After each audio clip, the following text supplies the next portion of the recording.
Assalamualaikum warahmatullahi wabarakatuh. Shalom, salam sejahtera bagi kita semua.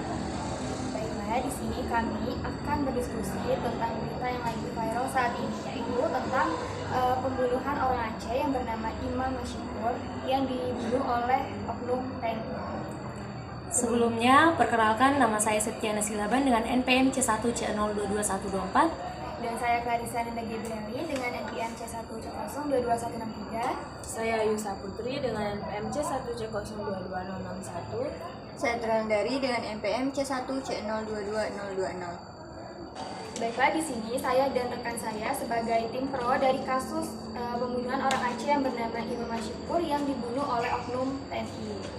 Dan rekan saya sebagai tim kontra dari kasus ini. Baiklah, di sini dijelaskan bahwa Imam Mashikur ini diduga dibunuh oleh oknum TNI karena imam ini menjual obat-obatan ilegal. Yang mana kita tahu bahwa obat-obatan ilegal itu kan tidak bisa diperjualbelikan secara bebas begitu saja. Maaf saya bantah, tapi kan itu baru dugaannya aja. Belum ada bukti yang pasti jika si korban itu menjual obat-obatan terlarang. Nah, bagaimana kalau kasus ini si korban itu benar-benar menjual obat-obat terlarang? Padahal obat-obat terlarang dalam Undang-Undang Nomor 36 Tahun 2009 pada pasal 197 dikatakan setiap orang yang dengan sengaja memproduksi atau mengedar sediaan farmasi atau obat-obatan sebagai alat kesehatan yang tidak memiliki izin edar sebagaimana dimaksud dalam pasal 106 ayat 1 dipidana dengan penjara paling lama 15 tahun dan denda paling lama 1.500.000.000 rupiah. Nah, padahal di sini aparat TNI itu hanya meminta 50 juta saja. Padahal dalam undang-undang ini dikatakan membayar 1.500.000.000 rupiah. Padahal tindakan yang dilakukan benar-benar salah sesuai dengan aturan yang ada pada undang-undang.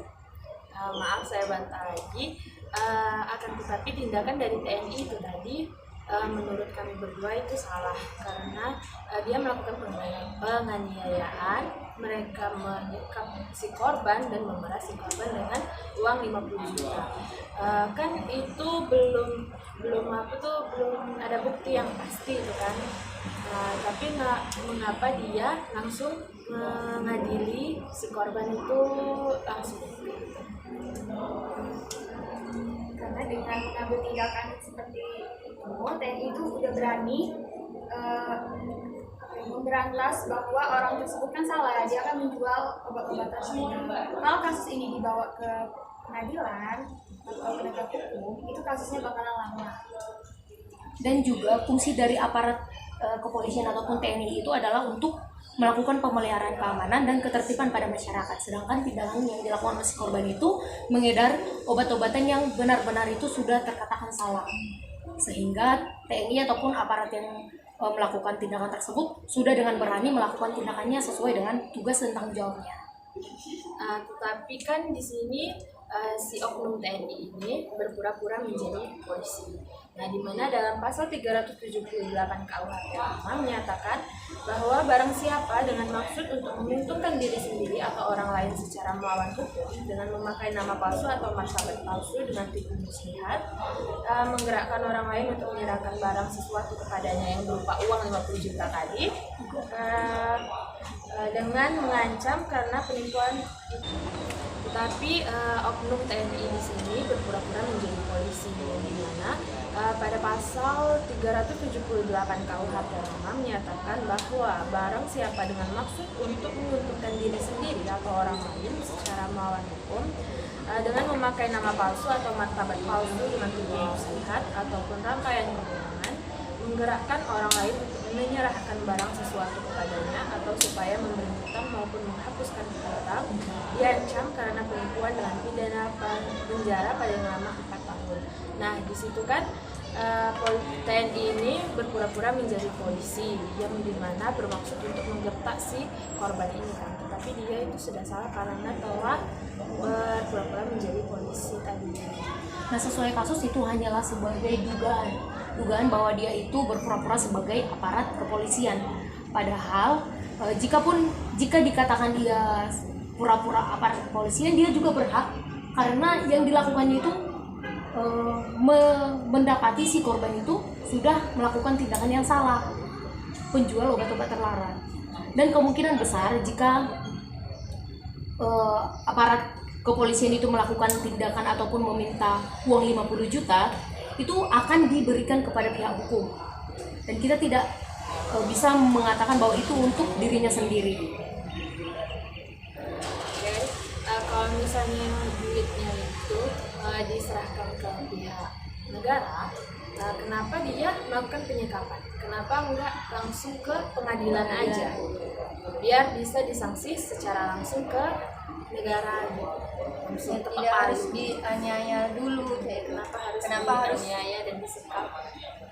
Dan itu juga kan dia melakukan pemerasan terhadap ibunya juga. Nah, kenapa harus terjadi? Karena kalau kasus ini langsung dibawa ke hukum, itu kasusnya bisa berjalan lama.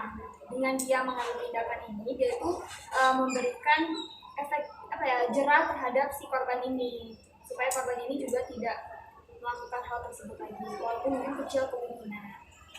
Dan kalaupun dibawa ke pihak hukum, akan sangat banyak opini-opini dari orang lain ataupun dari orang tuanya diminta tanggapan bahwa dia tidak benar-benar menjual obat terlarang, padahal faktanya jika kebenarannya adalah dia penjual obat-obat terlarang. Tapi kan baru dugaan. itu kan baru dugaan tapi belum menjual obat-obatan terlarang. Tapi buktinya nyampe sekarang kan buktinya belum ada sampai sekarang. Kalau semisalnya kasus ini benar adanya dia benar-benar menjual obat-obat terlarang, bagaimana? kan walaupun iya dia menjual obat-obatan terlarang, korban juga mempunyai perlindungan terhadap dirinya sendiri, di mana di undang-undang ini dijelaskan bahwa memberikan perlindungan pada saksi dan korban dalam semua tahap proses peradilan pidana dalam lingkungan peradilan. Nah, jadi kan kalau misalnya dibawa ke hukum, si korban ini tidak akan meninggal dan tewas. Dia hanya akan dijerat hukuman sesuai dengan undang-undang saja. Nah di sini kan perintah dari aparat TNI itu jika ia memberikan uang 50 juta, ia tidak akan disekap ataupun tidak akan dibunuh. Seandainya ia memberikan uang 50 juta, dia tidak akan tewas.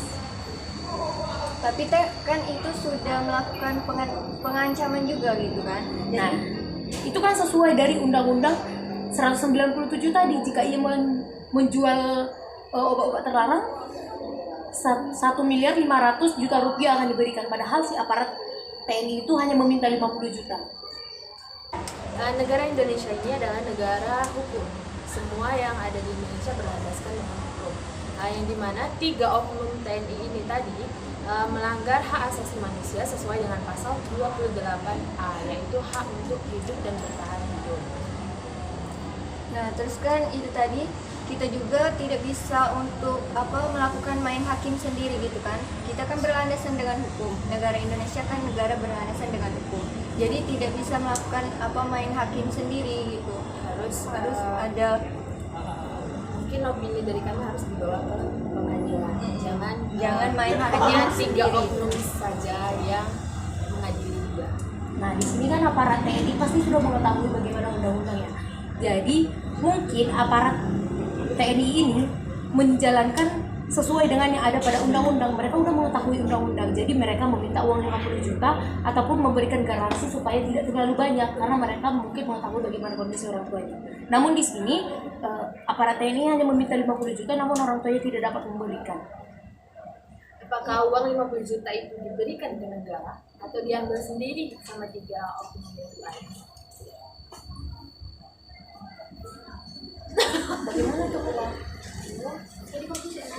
Nah, nanti untuk uang 50 juta itu akan diberikan ke pihak hukum ataupun ke atasannya supaya diserahkan kasus ini kepada hukum. Namun sebenarnya jika korban ini mengakui tindakannya dan memberikan 50 juta itu secara cepat, maka dia tidak akan terkena kasus ataupun sampai tewas seperti itu.